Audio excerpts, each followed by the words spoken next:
నిర్మలమ్మ గారు చెప్పండి.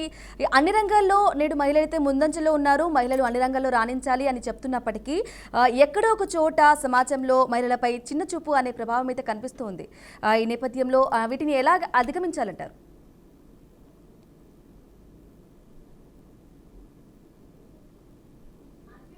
అన్మ్యూట్ చేసుకోండి నిర్మలమ్మ గారు. మీ వాయిస్ వినిపించట్లేదు. అన్మ్యూట్ చేసి మాట్లాడండి.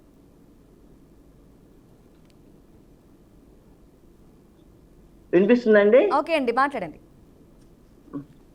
మీ అందరికీ అంతర్జాతీయ మహిళా దినోత్సవ శుభాకాంక్షలు అండి. ఇప్పుడు మేడం వాళ్ళు మాట్లాడారు.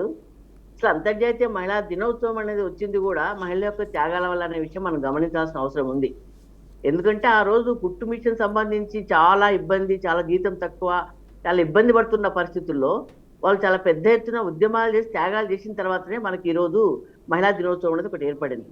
అయితే మహిళా దినోత్సవం సందర్భంగా మనం ఇప్పటికీ మహిళలు మారారా అన్ని పరిస్థితులు అంటే అవనిలో సగం అంత సగం అని మనం చెప్తున్నాం, ఆకాశంలో సగం అని చెప్తున్నాం.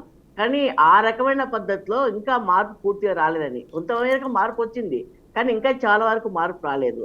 ఈ రోజు మహిళ రెండో శ్రేణి పౌరులుగానే చూస్తున్న పరిస్థితి మనం చూస్తున్నాము. అట్లే మహిళలు అంటే జెండర్ ఈ రోజు పురుషాధిక సమాజంలో మనం ఉన్నాం.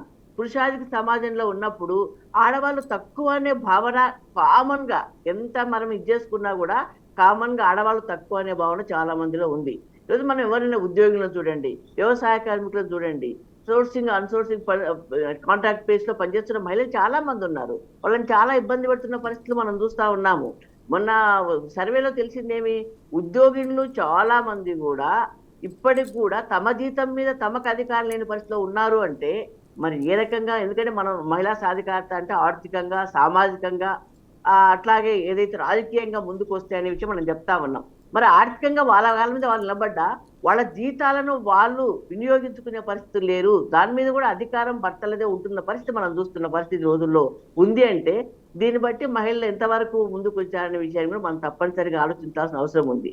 ఒకవైపు ఏమో ఆడవాళ్ళు ఏం చేయలేరంటే బ్రహ్మాండంగా, ఇప్పుడు సునీత విలియమ్స్ చూసినాం, ఆకాశంలో తక్కువేముంది. మలాలా ప్రపంచంలోనే మలాలా అంటే ఆమె ఈరోజు ప్రపంచానికే మహిళలు చదువుకోవాలని చెప్పేసి పద్ధతిలో చెప్పడం జరిగిందనే విషయము. కెన్యా అని చెప్పి 16 ఏళ్ళ అమ్మాయి పర్వతాన్ని, అతి ఎత్తైన మన ఎవరెస్ట్ శిఖరాన్ని అధిరోహించిన పరిస్థితి మనం చూస్తున్నాము. ఇట్లా అనేక మంది ఆటల్లో కానీ, పాటల్లో కానీ, మాటల్లో కానీ రకరకాలుగా అన్నిట్లా వాళ్ళు ముందున్న పరిస్థితి. అవకాశాలు ఉంటే ఆడవాళ్ళు అందుకోలేనిది ఏమీ లేదనే పరిస్థితిలో మనం ఈరోజు ఉన్నామనే విషయం కరెక్ట్. కానీ ఆ రకమైన అవకాశాలు ఉన్నాయా? అవకాశాలు ఉన్నా వాళ్ళని లాగుతున్న పరిస్థితి లేదా?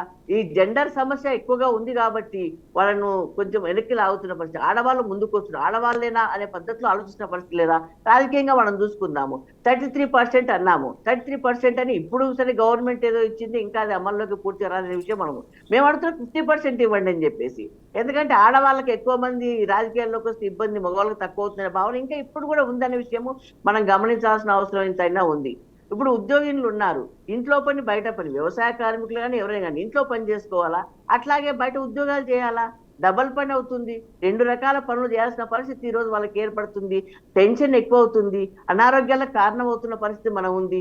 అట్లాగే ఉద్యోగాల్లో పనిచేస్తున్న వాళ్ళు, వ్యవసాయ కార్మికులు కానీ ఉపాధి పనిచేస్తున్న వాళ్ళు అనేక వేధింపులు, ఉద్యోగాల్లో పనిచేస్తున్న వాళ్ళు వేధింపులు ఉన్నాయి. ఆ వేధింపులు బయటికి చెప్పుకోలేని పరిస్థితి. ఇంట్లో చెప్తే ఒక రకమైన సమస్య, బయట అక్కడ పై ఆఫీసర్లకు చెప్తే ఇంకొక రకమైన సమస్య. చెప్పుకోలేక ఇబ్బంది పడుతున్న వాళ్ళు అనేక మంది ఈ సందర్భంగా ఉన్నారనే విషయం మనం గమనించాలా.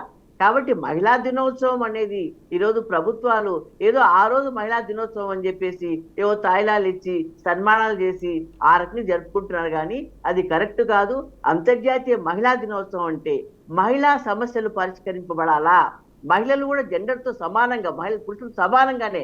ఎందుకంటే రాజ్యాంగంలో సమాన హక్కులు అనేది వచ్చింది, రాజ్యాంగంలో సమాన హక్కులు ఉన్నాయి. కానీ నిజంగా మహిళలు ఆ రకంగా సమానంగా చూస్తున్నారా? ఇంతకుముందు ఒక మేడం గారు మాట్లాడారు, మహిళకు మహిళే శత్రువు అని చెప్పేసి.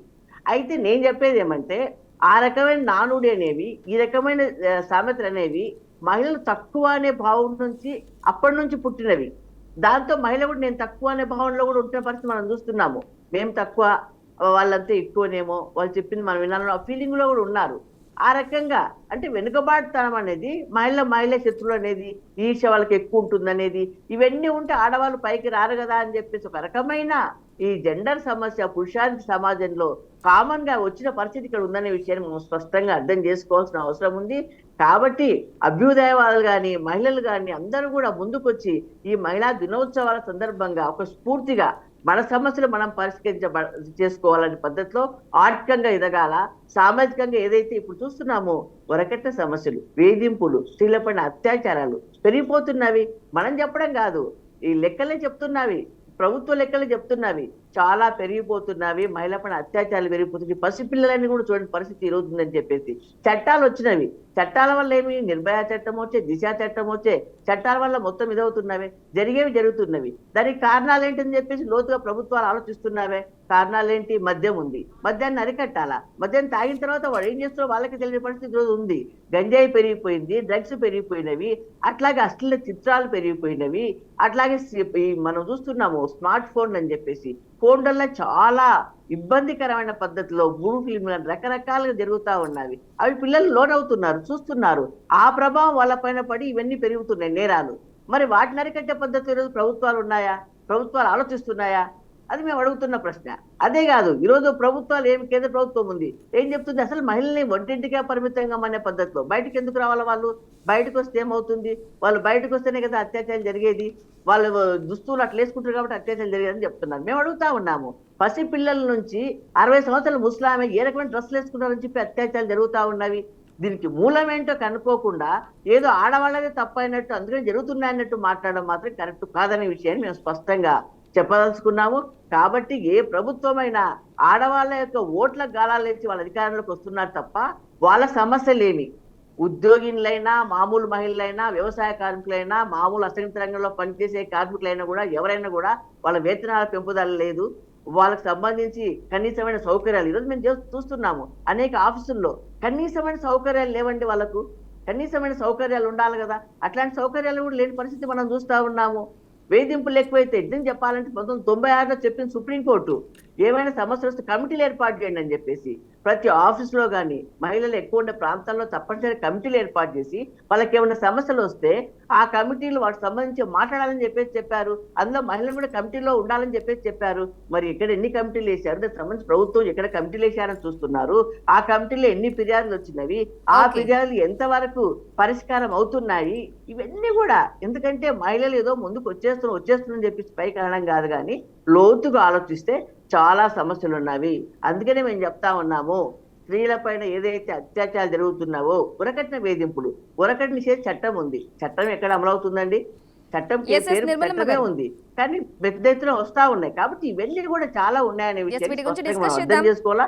దానికి మనం ముందుకు పోవాలని నేను కోరుతున్నానండి.